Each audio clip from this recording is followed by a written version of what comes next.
What is up, guys, and welcome back to F1 2019. It is time for us to jump back in the saddle again and head over to Canada for week 7 of this season.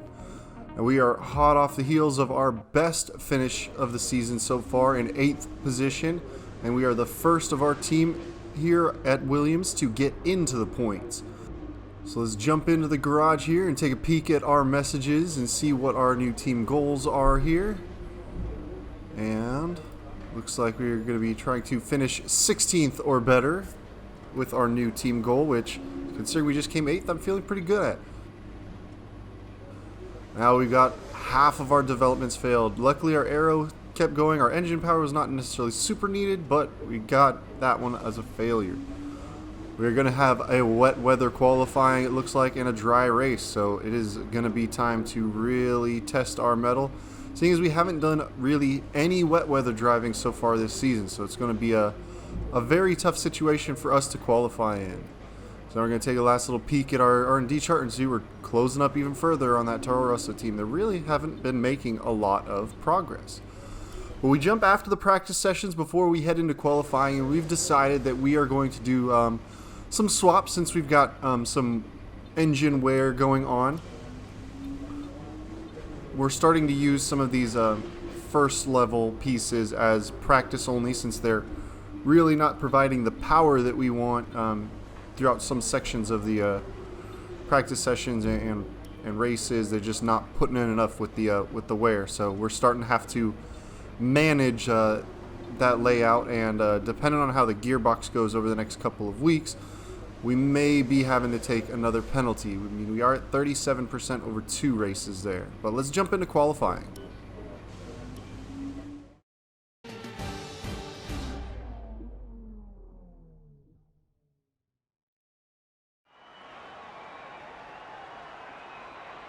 Hello and welcome from the Circuit Gilles Villeneuve, home to the Canadian Grand Prix, for today's qualifying session.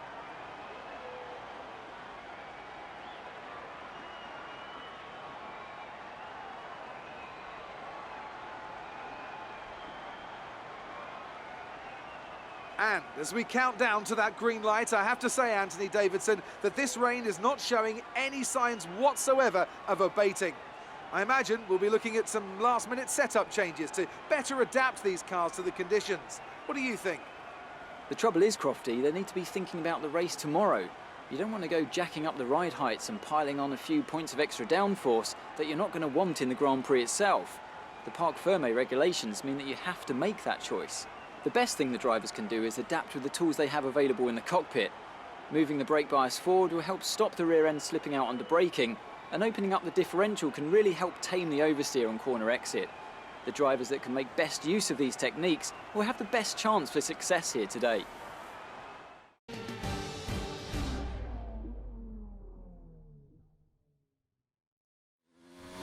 Alright, so here we go, jumping into our first flying lap of our tour of the Canadian circuit. We see a lot of oversteer as we're still kind of getting used to it. We really, as you heard him say during the little intro there, using the tools inside the car to try and tame it over this wet circuit, but slipping and sliding all over the place as we really are running a dry setup with our suspension and aero, and really the only things that we're doing is, you can see we've got the brake bias moved, a lot more balance, a lot less forward to get the rear tires a little more involved in. As open of a differential as we can to allow the tires to supply traction to the tires that have it rather than just spinning it up. But huge misses, a lot of quick left-right chicanes, of nice, very long straight on this track after this huge hairpin. This is one of the good overtaking zones here. If you are daring and brave, you can outbrake, and then, of course, coming down this last long straight is a long DRS zone into the final chicane in the Wall of Champions. Gives you a good opportunity to make up some positions, especially if you've got a car with good straight line speed. So here we are coming across. There's definitely quite a few mistakes in that first lap out there, but again, we haven't done a lot of wet weather running in this season so far, so it's definitely a chance to feel it out. But we're going to jump ahead to lap 2. As you can see, huge improvements on the timing delta there up at the top as we get ready to cross the line. But the rain is starting to come in harder and harder as we cross the line and head into the garage. So conditions only got worse throughout the rest of the session, and we weren't able to go in and put in a better lap after that. So unfortunately, we qualify in the back of the grid, P19. Not a big surprise considering we didn't really have a lot of practice in the wet. But let's head to the race.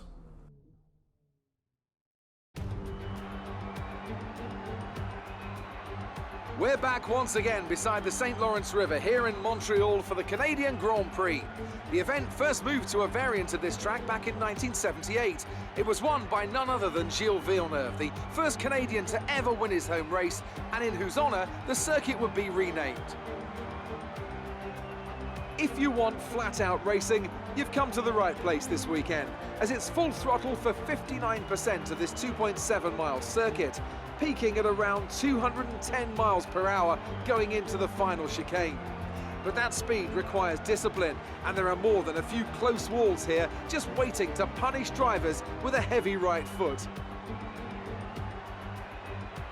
Anthoine Davidson joins me again for the race today. Now I want to talk to you about Carlos Sainz. As ever, the threat of unreliability is never far away, and indeed they'll be starting out of position today due to a power unit component change.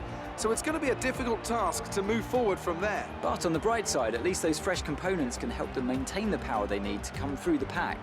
I expect to see them take a more aggressive approach today to make up for the compromised start. It's time to take a look at our starting grid for today's race. Good job yesterday from Valtteri Bottas. The Finn starts from pole position, with Sebastian Vettel starting alongside. Moving on to the rest of the grid, we have Leclerc, Hamilton, Max Verstappen, and Gasly, Raikkonen, Magnussen, Perez, and Lucas Faber, Butler, Albon, Lance Stroll, and Hülkenberg, Grosjean, Ricciardo, Lando Norris, and old-timer Russell. And Carlos Sainz will start from the back of the grid. Now it's almost time to lights out, so let's go down to the track.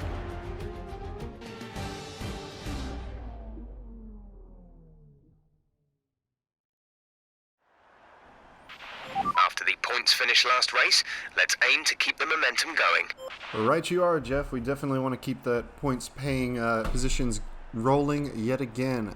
We pick up one position on the start just because of Carlos's engine penalties. So we'll be starting in 18th instead of 19th. Our projected strategy at first is a 2-stop, but coming from the back of the grid, I'd kind of been considering a little bit of a different strategy. I mean, we've been running 1-stops pretty much all season. They seem to be working out for us, so we are going to go ahead and go for that 1-stop strategy, the soft on to the medium. You know, try and mix it up from the rest of the field, hopefully pick up some positions that way. They're taking a little extra time. We're having some trouble with the turn-in, so you see we're running a little stronger front wing earlier in practice, but you know, it's time to just go for it. We don't want to lose the straight line speed, so we dial it back. But here we are, 5 red lights, and lights out, and away we go. Decent start. We're holding kind of station, but you see them kind of diving up, and here we go. Battling through the first couple corners as usual, boxed in behind those 2 Renaults. We're going to try and jump the field as much as we can earlier in this race. We do have a little bit better race pace than we did earlier in the season, so we can actually, you know, look to be making up positions throughout the race as opposed to just having to sell out. But we go for the double dive bomb down the inside. Good and late on the brakes while they're caught up in that train, and we're able to cleanly make that pass and get by them. Okay, that's a good start. Keep it up. And now we are right behind our good friend, as always, Lance Stroll, who just always seems to be right with us in that racing point. But we're going to go ahead, dive to the inside, and have our first little scrap with him. We're rubbing the side pod a little bit as he kept tightening that corner, and he kind of nudges us off the side of the track there. We aren't quite able to make the pass through that section, but here we are in the slipstream. Both of our cars running that Mercedes power unit, but in the slipstream and late on the brakes into the final chicane. And we're able to get that position up to P14. And we have made up 4 positions on the opening lap. Now we are headed up to chase down the next Haas of Roman Grosjean, while also trying to keep Stroll behind us. A good amount of action already early on in this race, and you can see our other rival Alex Albon just ahead of Roman Grosjean in that Toro Rosso. So we are feeling pretty confident we should have the pace to catch up with these cars and really put some effort in and have a bit of a battle going, which would be a good time, considering, you know, the first few races were a lot of just running out in our own air, but now we're starting to see the car come into performance on its own. As Stroll looks to the inside of us as we break down into the hairpin. We go a little wide, leave him the room so we're not clanging into him, but by going around the outside we can get on the power a little bit earlier and get ahead of him coming down the straight, but he is going to be in our slipstream. See us take a quick peek behind us and he's got to run. Well, now it comes to, again, just trying to outbrake him through those chicanes. And one thing I noticed during this whole race is that the AI was just very slow through that first right-hander of the chicane. So even if I was alongside and giving them the space on the inside of that right-hand part, I just flew past as we cut through the other part of the chicane. But here we are. DRS is now enabled, so now that last straight is going to be even more of a challenge to defend from as they get even bigger runs. We are closing the gap a little bit to Grosjean ahead of us, but we really it's just a time of keeping our head down and turning good lap times. But our battle with Stroll is ongoing, and there he is hounding us once again. As he dives one more time to the inside, little touch as he tried to cut to the outside racing line, and well, we were there. But again, hard on the brakes around the outside, leaving him space, and he is going to have DRS on us coming through this sector. So again, we are setting ourselves up for the second part of the chicane. We are not going to defend to the inside. We're going to hold the outside and really just kind of cut across as they're slow through that first part of the chicane. And we're able to hold that position, but he one more time dives to the inside, coming down the front straight across the start-finish line, but one more time, we defend our position, we hold it, we keep him off. And that is a main theme of this race, is battling with Lance Stroll. We are already on to lap 4 of this race, and we go a little inside, lose a little traction, and he's got a good run on us. We move to the inside to kind of defend. As soon as he decides not to take that outside line, we swing back outside to get back on the racing line, but you can see from those proximity arrows he is just gonna hound us. But he's dropped back a little bit there. For the first time in about 3 laps, we aren't gonna go side by side with him through this hairpin. And we are gonna get on the power coming down the main straight, pump our ERS deployment up a little bit to try and get a good run and hopefully not get attacked by him down. It looks like we're gonna have enough space this time to not have to battle him through this chicane.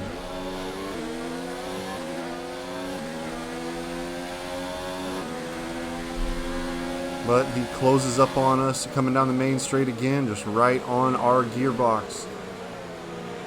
And we can still see we're still mostly in touch with that group. It's starting to get away from us a little bit. Them using all the DRS to kind of work together. Leading a pack is definitely tougher to maintain the pace than following in the pack, but we really want to just reel this group in and try and make up a few more positions. Now we are on the being on the one-stop strategy. We are going to be running this tire a little bit deeper than I expect most other people to, seeing as it gave us a default of a 2-stop strategy. I'm assuming that's what most of the AI are going to take, as again, Stroll once more side by side through the hairpin. And again, on the power early, just getting ahead of him. But this time he's got DRS. He's already close in the slipstream. He dives to the inside and is going to get pretty far by us into the braking zone. But like you see how slow they are through that first section. I mean, for whatever reason, he decided to cut over it.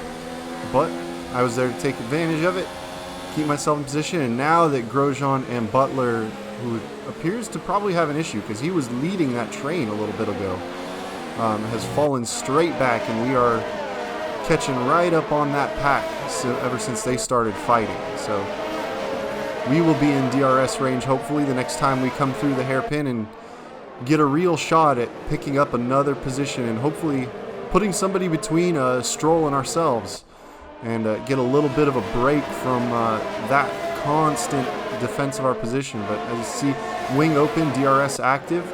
Now we are getting that slipstream and that help from the cars ahead. So we are able to pump in a little bit better lap times. That just helps us stay with this group. A little bit of a lockup heading into the hairpin this time. Not something we wanted to do. Again, running these tires a little longer than the rest of the crew. We don't want to burn them out too quickly or too aggressively because we have to make them last. We're down the back straight, DRS open, not quite close enough to make a move into the final chicane, so we settle in, but we definitely had a chance to close up that gap, and you see a nice long train as Stroll again swings outside of us.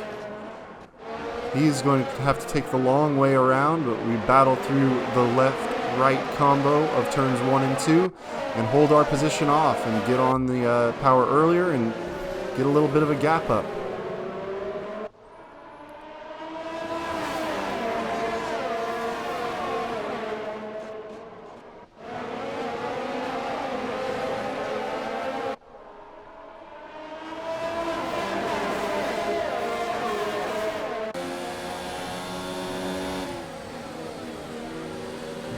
So maybe Devin Butler had an issue. Maybe he just got, caught out in the outside of the slipstream of the rest of the run. But he seems to be holding position up again as we again lock up to not slam into the back one. We have a little bit of a teeny tiny tap on his rear bumper. Well, lack thereof of a bumper. But this time we should have a good chance to get by him. So we're going to look to the outside as we've been doing to defend from Stroll. A little bit of a swing out on the grass, but we are able to get that move done. And now we are going to chase down Roman Grosjean ahead of us. The new strategy is available on the MFD. Gap to teammate behind is 5.6 seconds. And here comes Jeff, who I'm certain is going to try and convince us to do a two-stop, but we are not going to do that. We're sticking with the one-stop strategy.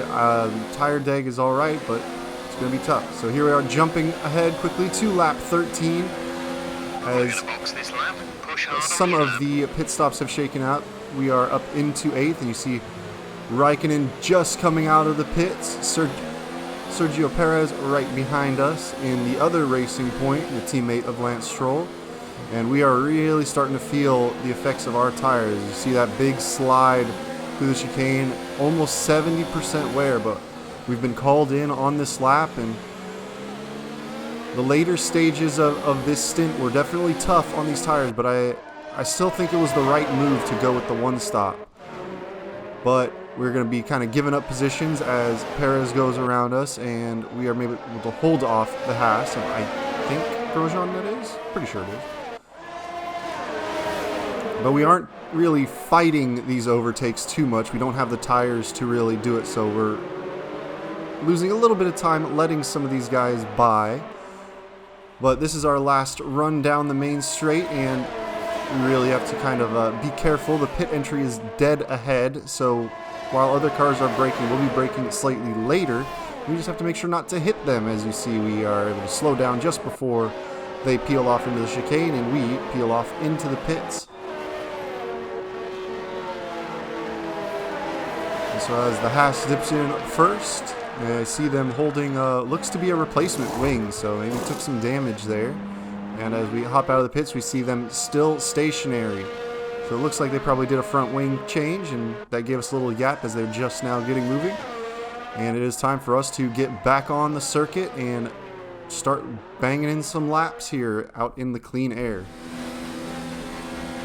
So it was Kevin Magnussen that actually pitted behind us as we jumped ahead to lap 20.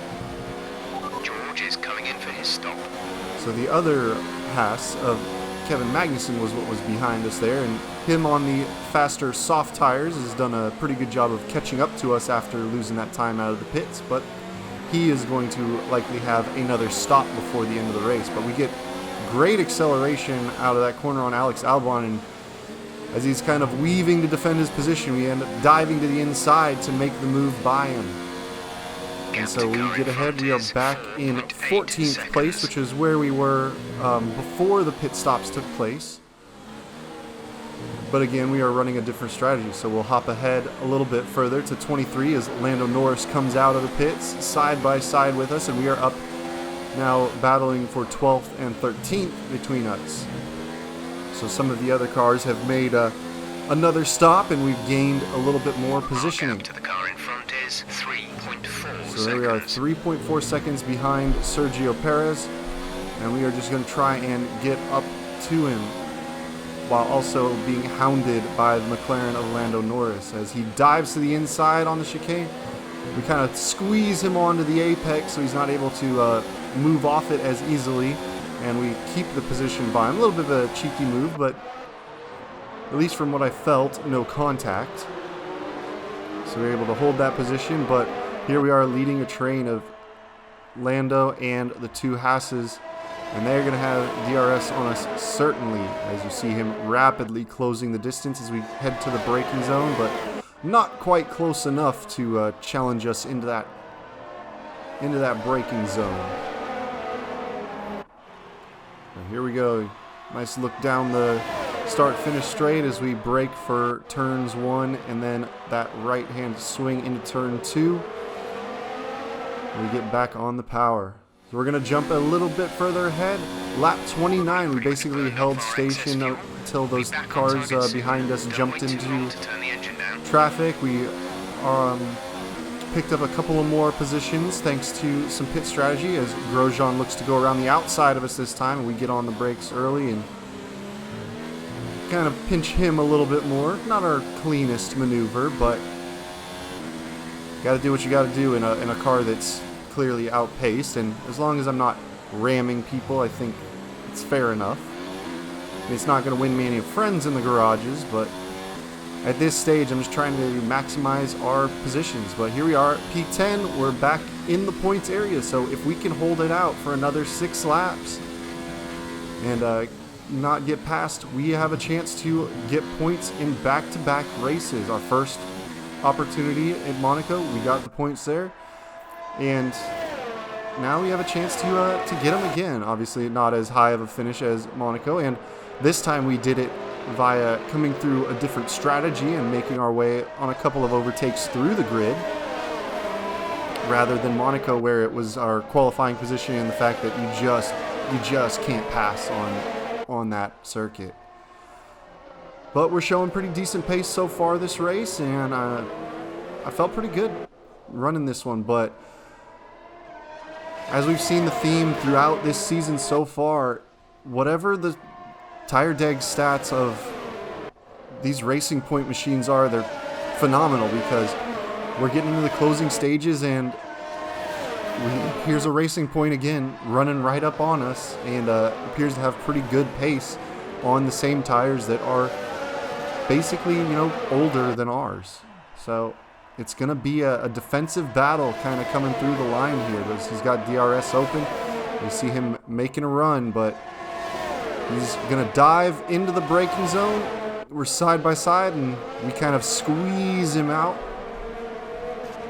since he apparently just didn't want to cut the chicane, but I would have allowed it just because we didn't leave him any space. I wouldn't have been screaming to the stewards. But by putting him out of position, we've left him vulnerable to the attack from the Haas, and there he goes getting by. So hopefully we can have a little battle happen behind us and give us an opportunity to open the gap, as we are currently sandwiched between 2 racing points of Stroll and Perez. But we lose some traction, we go wide on that corner, and any hope we had there of really making a big gap is a little bit ruined, because our slow run through that short straightaway it's really compromised our gap. They're able to run up a little bit more on us, but hopefully they keep fighting. But they are within 1 second of us now. We are 16.7 back of Perez, so likely not going to rush up and catch him in 4 laps. But you take a peek behind, and just to see where our buddies are at, and we are in ERS saving mode. If we're under attack, we'll dial it up, but otherwise I want to make sure we have more than enough to take care of this. And we do have a bit of a headroom of extra fuel, so we can dial that up if we need it to. As Stroll is still about half a second behind us, and you can see now he's filling up the mirrors, and it looks like one of the McLarens is right behind him, so the Haas has lost its position to the McLarens. But you look down on the minimap there, you can see a good-sized train of this midfield battle going on. It's basically the entire midfield, lower midfield, which is fascinating. But here we go. There goes Stroll around the outside of us. We break down the inside, squeeze him out, and defend once more. We have a little bit of a gap, a little bit of breathing room coming into the hairpin here. And just the way that the other drivers kind of back out to avoid contact through those chicanes. If they try to make a move through that last chicane before the hairpin, usually I'm able to get down the hairpin and down this straight pretty uneventfully. As we have a yellow flag, and Devin Butler out. 3 laps to go, and a DNF for the Toro Rosso team. Not worried too much about what he's doing. I've got bigger issues to take care of, aka the racing point of Lance Stroll. That is, well, he hounded me throughout most of the first stint, and here he is again, the tail end of the second stint, the tail end of the race here, and we are fighting with him. I think when it lets me pick the next rival, if Stroll's available, I'll definitely pick him, just because we always seem to find ourselves around him. I mean, when we were finishing, 15th, 16th, he was there. Now that we're, finishing up top 10, he's there as he goes to the inside on the hairpin, as we've done so many times against him already this race. But again, we leave him room around the outside and back on the throttle down the straight. But here he is in the slipstream. He looks to the inside, and a little bit of a touch. We have to kind of cut the chicane. I was very surprised not to get penalized.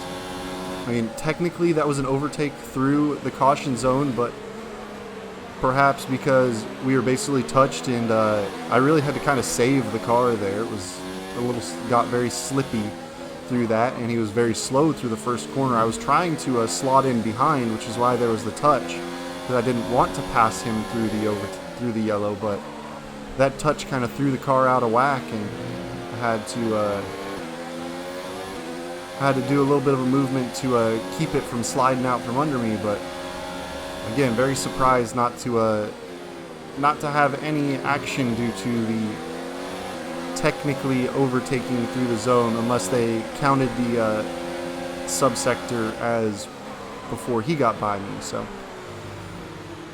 we managed to hold 10th place, all things considered, and I'm not going to complain. I'm not just going to hand him the position just, for fun. But he's got another chance to make another run on me. And again, he goes to the inside. We cover the outside so we can have the inside of the second chicane, and as is tradition, we kind of squeeze them against the apex of the first corner and pulled them off through the second. The last lap of the race, through another caution zone. Who is it this time? Nico Hulkenberg in the Renault is out. So Another DNF. This race went pretty cleanly. There's only one lap of fuel remaining. There was no DNFs up until those last 2 laps, and you see Lewis Hamilton crossing the line for the race win. Now we are going to see what we can do. Can we stay in P10? Can we hold off Lance Stroll through these last 2 sectors and get points one more time, as he's getting around the outside of us, and we're going to defend to the inside of this chicane, and he just slots back inside. He's not able to get far enough alongside to really challenge us through that corner, but down this long sweeping left into the braking zone and the hairpin. So on the power one more time down this long straight. How are we going to defend against Lance Stroll and the DRS? We dialed up our fuel mixture. We dialed up everything. We swing to defend the inside. We make our one move and then move back to the racing line as we are allowed to do. We hold him off through the final chicane and cross the start-finish line, and he really had a great run and pulls right alongside of us just past the line. But we hold it down, 10th place. Another points-paying finish. So Mercedes have won it, and what a great race it was. Anthony Davidson, how do you think they were able to set themselves apart today? I think that smart tyre management on track and very smooth driving definitely assisted in their victory today. That combination meant they got the absolute maximum out of their tyres at all times. And I can see the drivers starting to approach the podium for the victory celebrations. A real team victory today. Everybody played their part. Congratulations then to Mercedes, your race winners today.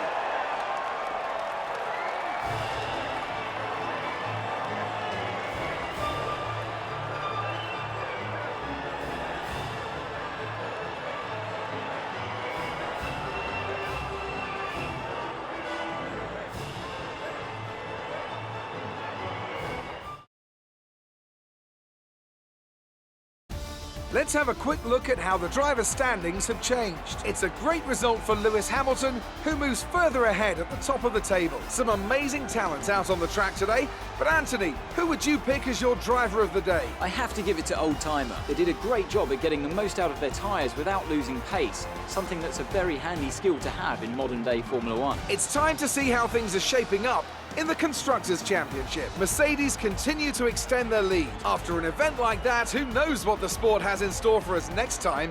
Be sure to join us again as we continue to bring you the latest excitement in Formula One. Great work out there today. Let's have your thoughts. You were cutting your way through the field during the race. Yeah, it's so easy when the car handles like this. I mean, it was really pretty nimble. You're surpassing all expectations. Can anything or anyone stop you? With this team behind me, I don't think anyone really can. Do you think you were lucky not to end your race with that crash? No comment, but I don't think we really crashed hard. We had some touches. Appreciate your time. Crash. But here we are back in the garage, and our first driver of the day, which was awesome. We picked up 8 positions, going from 18th up into the points in 10th, and we saw that pretty much every other team went with a 2-stop, so that really helped us out and our ability to keep the tires alive. We weren't able to really push as hard, but my current pace, I seem to do a little better when I'm running smooth. If I'm really pushing, I can usually bang in 1 or 2 quick laps, but then I struggle and burn out the tires super fast. So let's see what we got in the messages. You think there's even more available? Carl is just never happy. That dude's never happy. You see, Weber's pretty excited with what we did, and of course, Devin Butler, when asked about us, is being too quick to underestimate his own driving skill. So he's being a little bit of a cheeky little summy. Let's take a peek at the R&D. Let's see if we can spend some of these points. We did have those 2 failures, so definitely a good chunk of our points again being respent to make sure. I mean, We essentially turned a 500 point upgrade into a 750 point upgrade, so we lost essentially an upgrade's worth of points right there as well, to just repurchasing the ones we've already had. So we've got about 600 points left. I feel like it's probably about time to look into the durability, but we still have a couple minor arrows, so it's, I don't know, it's kind of a tough choice between the two, especially with the way the gearbox has been screaming in protest. But so yeah, we'll go ahead and go with the durability for the last one this week. Hopefully these other two upgrades come in just like they should. That would be great, but we unfortunately are not able to make any ground on our arrow. But we head to France next. You see 8th and 10th, our last two races. So pretty solid couple of races there. And so we're gonna just kind of check on the peak. 52% after 3 races. So that gearbox, we'll likely have to take another penalty, if just by 1 race. We'll come up 1 race short, it looks like. But here we are. Only 3 points back in the constructors' standings now, and we have 5 points on the board. And we've reached the end of today's episode in our time here in Canada. Join me for the next episode as we head to France and circuit Paul Ricard and all of its lovely, lovely stripes to see if we can continue this run of good form. All right, guys. See ya.